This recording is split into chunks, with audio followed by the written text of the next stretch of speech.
Alors salut à tous et bienvenue dans cette nouvelle vidéo. Alors aujourd'hui nous allons parler de l'intelligence artificielle directement intégrée à Elementor.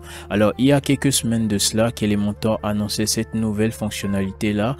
Il s'agit bien de l'intégration de l'intelligence artificielle pour générer du test, corriger du test, traduire du test et générer également du code CSS ou du code HTML, même du JavaScript et tout. Il suffit tout simplement de décrire le résultat que vous souhaitez obtenir pour que cette intelligence artificielle vous donne exactement ce qu'il vous faut à travers un code qu'il vous fournira tout simplement.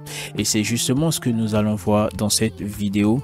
Alors, il faut savoir que pour l'instant, au moment où j'enregistre cette vidéo, je crois que c'est le 21 avril ou le 20 avril, cette fonctionnalité n'est disponible que dans la version bêta de Elementor. Pour ajouter cette version-là, il faut tout simplement se rendre dans les extensions, d'accord? Vous faites ajouter, ok, et vous cliquez là sur dans la barre de recherche, d'accord, et vous cherchez Elementor bêta. Et vous voyez ici, nous avons le plugin Elementor bêta, d'accord, qui est en bleu foncé là, d'accord, et donc vous allez pouvoir l'installer et l'activer. Une fois installé et activé, vous aurez donc l'option AI qui apparaîtra donc à certains endroits. Par exemple là, si je vais dans avancé, je vais dans custom CSS, vous voyez code with AI.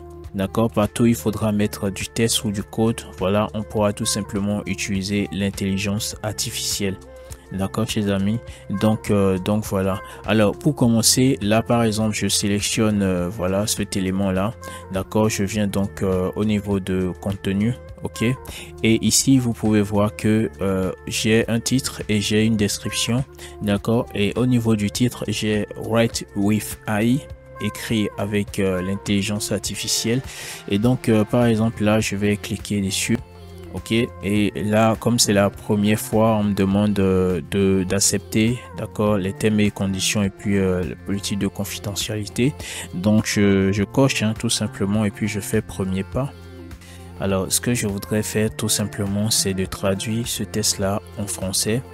Donc imaginez que ce soit du test en anglais, voilà, un test assez long ou un peu avancé que vous ne puissiez pas traduire.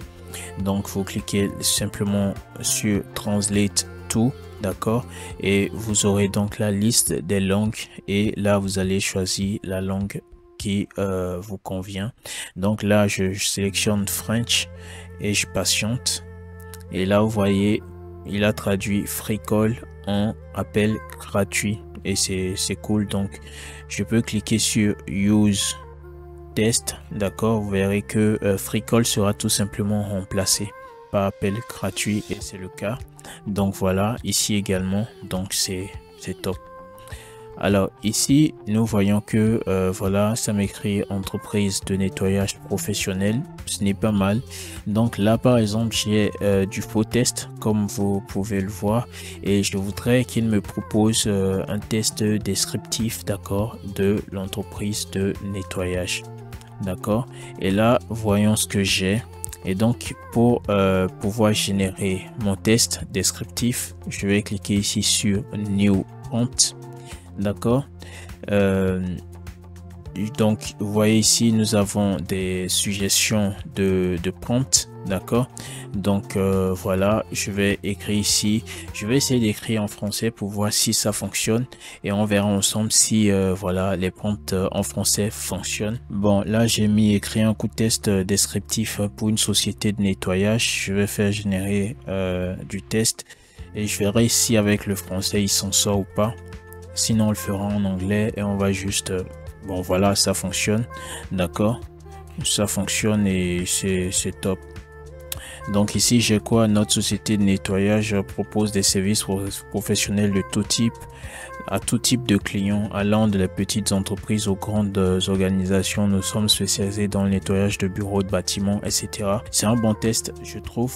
Ok, alors ce que nous allons faire là, vous voyez, par rapport à ce que j'avais là, d'accord, ceci est trop long, d'accord, donc je vais make it shorter, c'est-à-dire réduire le test. Donc je vais lui demander de réduire le test.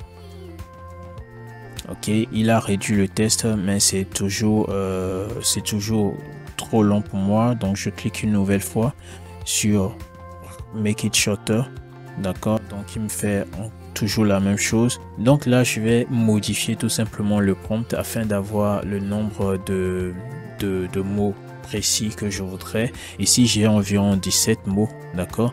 Donc, je vais lui demander de me fournir un coup test descriptif de 20 mots, d'accord? Un coup test descriptif de 20 mots pour une société de nettoyage. Et vous voyez, nous avons un coup test descriptif de 20 mots qui dit: nous sommes une société de nettoyage professionnel offrant des services de qualité pour des espaces propres et accueillants. Vous voyez que ce test n'a absolument rien à voir avec le précédent. Donc voilà, c'est ça décrit exactement la même chose, mais il ne s'est pas contenté par exemple d'aller piocher une phrase du test précédent pour nous. Le fournir nous a tout simplement rendu un tout nouveau test et c'est génial. Donc vous voyez là, le faux test sera remplacé tout simplement par ce test qui a été généré. Donc lorsque je fais use test, vous voyez que tout simplement cela a changé et c'est top.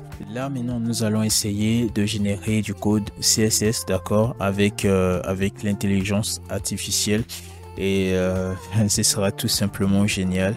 D'accord, donc là je clique sur mon conteneur, d'accord, je vais dans avancer. Donc dans avancer, je clique sur custom CSS, d'accord, code with AI. Et ici, vous voyez, j'ai déjà des prompts qui me sont proposés, d'accord. Et vous voyez qu'ici j'ai on hover, animate 20% bigger, rotate 10 degrés, etc. Par exemple, je clique sur ce prompt là, je fais générer, je verrai ce que ça me donnera. Et vous voyez là, j'ai du test, je fais insérer, ok, et le résultat est là. Donc voilà, chers amis, nous allons finir avec ceci, d'accord. Bon, toujours des effets au survol, hein. Voilà, donc là nous avons une image, d'accord. Et ce que je voudrais, c'est qu'au survol, d'accord, la bordure qui est actuellement, qui fait que l'image est ronde, voilà, parce que il y a une rayon de bordure de 200 pixels qui s'applique tout simplement. Et moi, je voudrais retirer cette rayon de bordure là au survol, d'accord, de cette image là. Donc je sélectionne l'image, je viens donc dans custom CSS. Et ici, je vais écrire au survol, virgule, applique une rayon de bordure de 0 pixel à l'image, je fais générer. Voilà, ici, je fais, et vous voyez que ça fonctionne exactement. Donc voilà, chers amis, c'était juste un petit tutoriel pour vous présenter l'AI intégrée à Elementor Pro. J'espère que cette vidéo vous aura plu. Si c'est le cas, n'hésitez pas à vous abonner.